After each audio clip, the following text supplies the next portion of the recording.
আমি একটি কথা বলি, 15 ইয়ার্স আমার নো ওয়ার্ক। আমি একটি পয়সা আর্ন করার মতো আমার কোনো ক্ষমতা ছিল না। এই ইন্ডাস্ট্রির জন্য এত কাজ করেছি। সবার উদ্দেশ্যে একটু একটা জিনিস ক্লিয়ার করবেন। আর অনেকেই বলতেছে বা জানতে চাচ্ছে, আসলে পরিবার সবসময় শুরু থেকে এই অবধি আপনার জীবনসঙ্গী হিসেবে বা আপনার ছেলে সন্তান যারা রয়েছে তারা কতটুকু আপনার সহযোগিতার জায়গায় ছিল বা কতটুকু আপনার পাশে ছিল? আমি হসপিটালে যতক্ষণ ছিলাম, শুধু অপারেশনে এখন যাওয়ার না, আমি পুরোর কথা বলছি। সবাই সবসময়। আমার বাচ্চাটা ঘরে কাঁদতেছে, এই বাচ্চাটার বয়স 20। একে আমি বাসার থেকে ছেড়ে দিলে, গুলশান যদি ছেড়ে আসি, এ বাসায় ফিরতে পারবে না। আমরা কিন্তু আমাদের সে কোনো প্রতিবন্ধীও না, সে কোনো ইয়েও না, সে বেডরুম থেকে বাইরে না।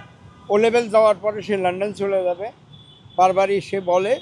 কিন্তু আমি বললাম এই লেভেলটা ক্রস করে তারপরে তুমি এই লেভেলটা শেষ করে তারপরে যাও। ও চলে যাবে খুব কিছুদিনের মধ্যেই।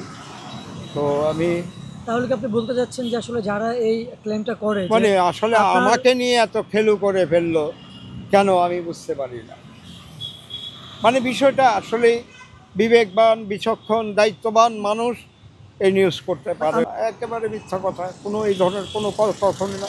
বরঞ্চ আমি একটি কথা বলি, 15 ইয়ার্স আমার নো ওয়ার্ক।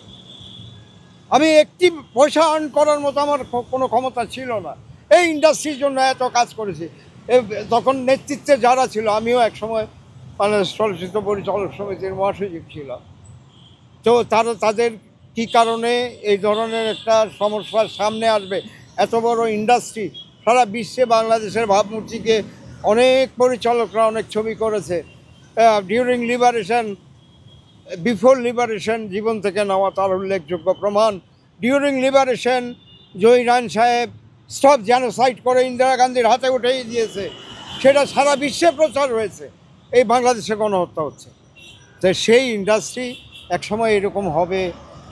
আমি সোহান আর আমি গভীর রাত পর্যন্ত এটাই কথা বলতাম।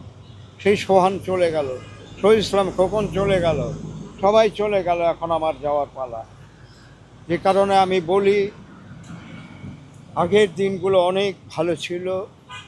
এই যে একটা বিষয় নিয়ে গল্প হয়েছে, একটা ফোন এনা, এই ফোনটা কেন করা হইলো না আজ অবধি? কেন নিউজটা এইভাবে হোল্ড করে রেখে এই মানুষের কমেন্টসগুলো? আজকেও একটা গালাগালি করলো আমার ওয়াইফকে। তো একটা মিথ্যা প্রচার করে এগুলো সহ্য হয়? আরেকটা বিষয় একটু ক্লিয়ার করবেন। পরিচালক সমিতি যথেষ্ট আপনার পাশে ছিল, কিন্তু শিল্পীরা যারা শিল্পীরা কে কে না পাশে না, ছিল? শিল্পী সমিতির অনেকেই ঢাকার বাইরে কিংবা এই ঘটনা, কিন্তু প্রেসিডেন্ট সাকিব খান ইয়ে থেকে টেলিফোনে কথা বলছিল, বাইরে ছিল বোধহয়। সে কিন্তু আপনার জন্য দোয়া হচ্ছে। হ্যাঁ, এবং মাত্র বোধহয় 3-4 দিনের ভিতরে কবে জানি আসছে।